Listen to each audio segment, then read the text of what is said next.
saja babon.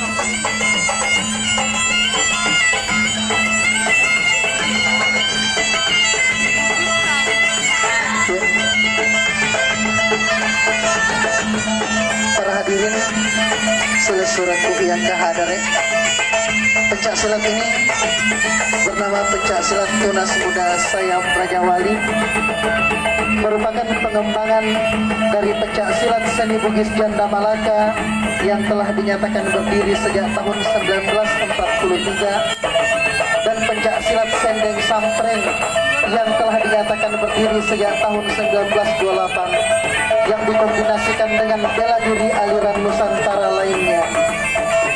Tujuan pengembangan ini dilakukan supaya aliran bela diri Bugis bisa berkembang lebih luas lagi, sekaligus pengenalan budaya Bugis ke khalayak ramai. Pengembangan dilakukan melalui proses yang panjang, dimulai pada tahun 2005 hingga di tahun 2015 telah dinyatakan berdiri dengan nama Tunas Muda Sayap Raja Wali, atau disebut juga dengan Kawali.